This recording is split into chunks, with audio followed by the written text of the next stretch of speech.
ہوتا ہے کہ میں کن حالات میں بیٹھا ہوں، ایک ہی شرٹ میں ایک ہی جگہ پہ بیٹھ کے ولاگ کر رہا ہوں اس وقت، لیکن کوشش یہ تھی کہ میری آواز بند کی جائے، لیکن آپ سب کی محبت کی وجہ سے میں آپ سے اب بھی رابطے میں بہت.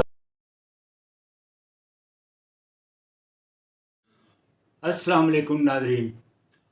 پاکستانی صحافت میں ایسا کڑا وقت کبھی نہیں آیا تھا.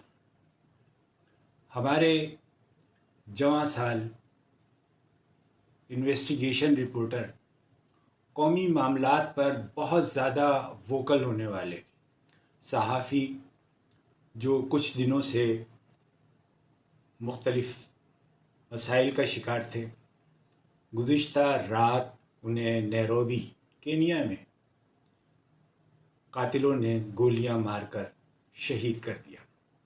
ارشد شریف بہت بڑا نام تھا پاکستانی صحافت کا، اور بہت ہی زبردست ان کا کام تھا. وہ ملکی سیاست اور صحافت میں ایسے نابغہ تھے جو ایسی رپورٹیں دی انہوں نے جس نے ہمارے بہت سارے قومی معاملات کو بے نقاب کیا. سیاست میں بہت ساری تبدیلیاں روبہ عمل آئیں.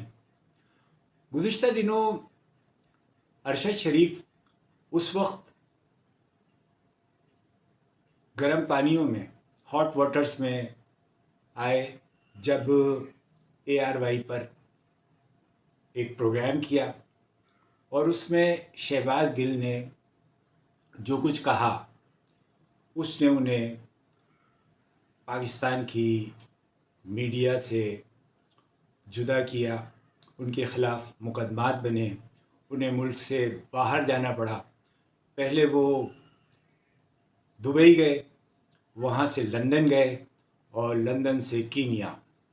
اس پورے سفر میں ان کے پیچھے نادیدہ قوتیں تھیں.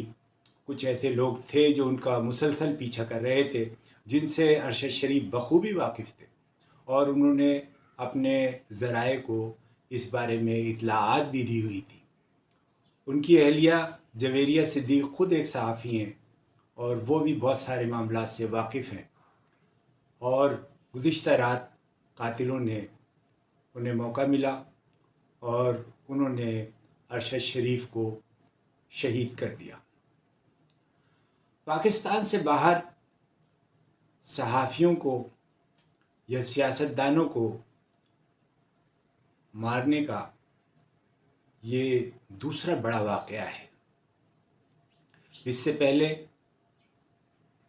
ڈاکٹر عمران فاروق، انہیں بھی لندن میں قتل کر دیا گیا تھا، اور آج تک لندن پولیس ان کے قاتلوں کو گرفتار نہیں کر سکی.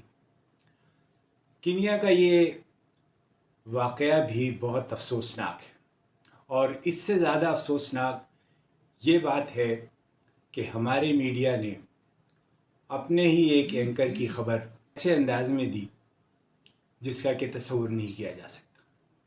اور ابھی تک ہمارا میڈیا اس واقعے پر مہر بلب ہے، خاموش ہے. اور سب سے پہلے ارشد شریف کے قتل کی اطلاع جو آئی وہ سوشل میڈیا پر آئی تھی، اور سوشل میڈیا ہی سے الیکٹرانک میڈیا نے یہ خبر جاری کی. ارشد شریف کے اس قتل کو حادثے کا نام دیا جا رہا ہے، اور ابھی تک اس کی پوری تفصیلات سامنے نہیں آئی ہیں. کراچی میں جنم لینے والے ارشد شریف الیکٹرانک میڈیا میں بہت بڑا نام تھا. انہوں نے پاکستان کی صحافت میں اپنے جاندار تبصروں اور تجزیوں سے بہت جلد ایک مقام حاصل کر لیا تھا. عمران خان کے اقتدار کے خاتمے کے بعد جن لوگوں نے عمران خان کا ساتھ دیا ان میں ارشد شریف بہت بڑا نام تھا.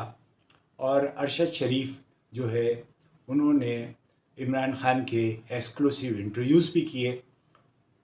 وہ ایسے سوالات اٹھاتے تھے جو انہیں ہرگز نہیں اٹھانے چاہیے تھے.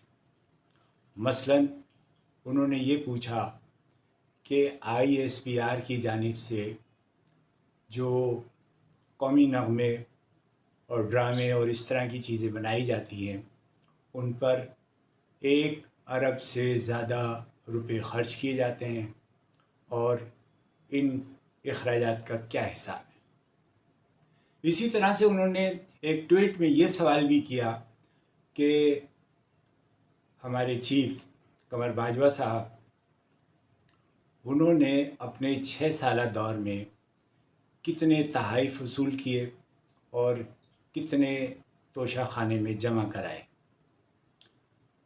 اس سے ملتے جلتے ان کے تبصرے بھی اس قسم کے تھے کہ جو بہت سے لوگوں کو پسند نہیں تھے اور جن پر بات کی جا سکتی تھی۔ انہوں نے مسلم لیگ نواز گروپ کا بھی پیچھا کیا۔ توشہ خانے کے جو ان کے تحائف تھے اور جن تحائف کو نواز شریف نے وصول کیا، آصف زرداری نے وصول کیا، ان کو بھی انہوں نے بے نقاب کیا تھا۔ پاکستانی صحافت میں ہمارے صحافیوں کو جس طرح سے قتل کر دیا جاتا ہے اس کی تعداد بہت بڑی ہے۔ پاکستانی صحافت نے آزادی اظہار کے لیے بہت سی جانوں کا نذرانہ پیش کیا ہے۔